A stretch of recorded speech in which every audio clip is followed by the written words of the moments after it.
यो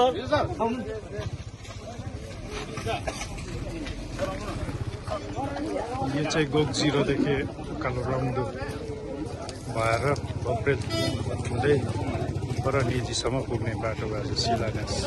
भइरहेछ र यस शिलान्यासमा चाहिँ हाम्रो कुलबिजनबारी गोक समष्टि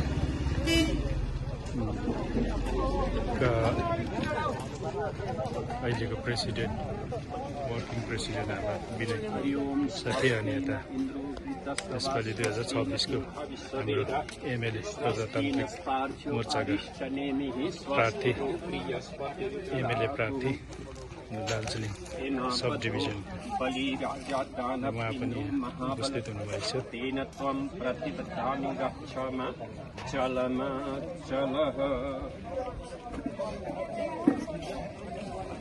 ओम श्री पचस्व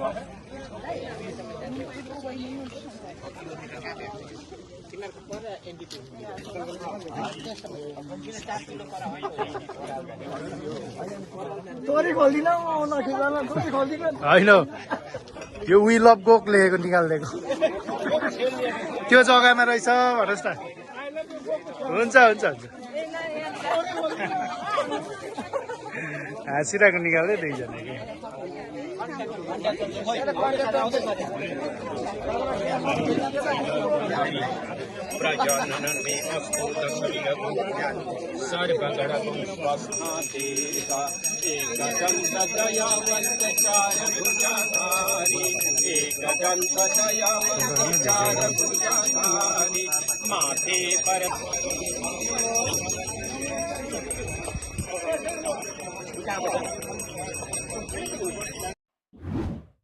सम्पूर्ण हाम्रो गोकवासी यहाँहरू सबैलाई विशेष हार्दिक स्वागत टक्राउँदै विशेष यो काम जुन चाहिँ छ गोक टु नेजी यो बाटोको शिलान्यास आज हाम्रो विजय सरले गर्नु भइसकेको छ र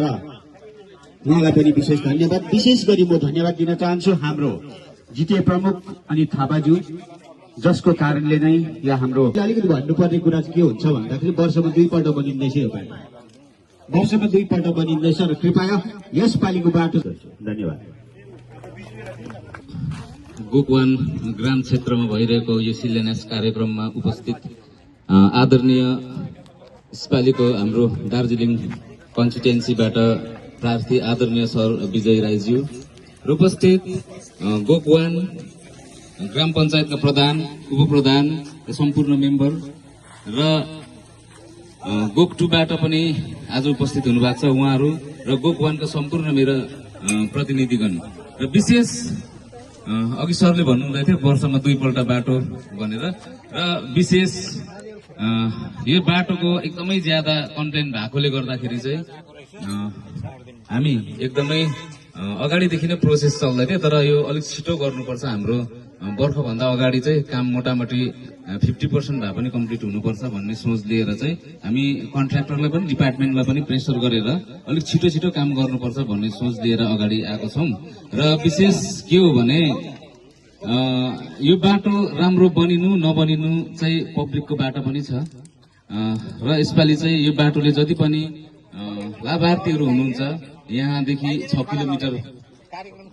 यहाँदेखि गोक टु नेजीसम्म जम्मा 6 किलोमिटरको टेन्डर भएको छ र यो 6 किलोमिटरले जति जति पनि भेट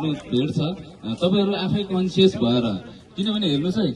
डिपार्टमेन्ट पनि डेली आइरहनु पाउँदैन है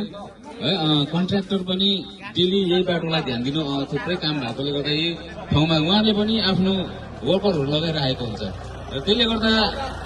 र बाहिरबाट वर्करहरु लिएर आएको हुन्छ त्यसोसले काम उहाँहरूले काम चोरी गर्न सक्छ कन्ट्र्याक्टरमा त्यस्तो दोष सारै हुँदैन किनभने उहाँहरुको त पैसा खर्च गर्ने हो उहाँ 24 घण्टा यस कामलाई टाइम दिन सक्दैन र जति पनि यस बाटोले म अगावै भन्न चाहन्छु जति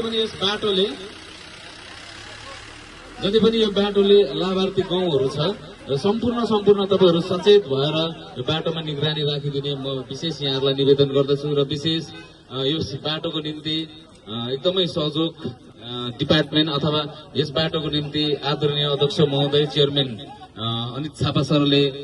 एकदमै यहाँहरुको हामी प्रति जुन निगरानी राखिदिनु भएको छ त्यसको निम्ति एकदमै उहाँलाई जिटी चिफ आदरणीय शरणजित थापाज्यूलाई पनि धेरै धेरै धन्यवाद। र यस बाटोको अवस्थालाई हेरेर एनटिपिसीले पनि केही अंश यहाँ प्रदान गरेको छ र यो बाटो चाहिँ 50-50% गरेर बनिएको हो र 50% एनटिपिसीले कन्ट्रिब्युसन दिएको छ र 50% जिटिएले कन्ट्रिब्युसन दिएको छ र त्यसोस्ले एनटिपिसीलाई पनि धन्यवाद भन्दाखेरि पनि यो बाटोमा चाहिँ एनटिपिसीकै ठुलो गाडीहरू ज्यादा कुद्छ र एनटिपिसीले नै 100% दिएर अझै ज्यादा राम्रो उन्नत क्वालिटीमा बनाउनु पर्ने हो। तर अब एनटिपिसीले पनि गभर्मेन्टसँग मिलेर काम गर्ने भएकोले गर्दाखेरि 50% एनटिपिसीले र 50% जिटिए गभर्मेन्टले प्रोभाइड गरेर र यो बाटो बनिँदैछ। जम्मा 6 किलोमिटर हो र 6 किलोमिटरले यहाँदेखि 0 पोइन्ट यहाँदेखि जहाँसम्म भेट्छ 6 किलोमिटर त्यहाँसम्मको मैले अघि पनि भने हाम्रो प्रतिनिधिहरू नै अलिकति एक्टिभ भएर हेरिदिनु भयो भने चाहिँ सायद बाटोको गुणस्तरीय अलिक उचित हुन्छ होला भन्ने विशेष यहाँलाई जानकारी गराउँदै र विशेष आदरणीय अनित थापा सरलाई पनि धेरै धेरै धन्यवाद दिँदै मेरो छोटो जानकारी अन्त गर्छु। धन्यवाद।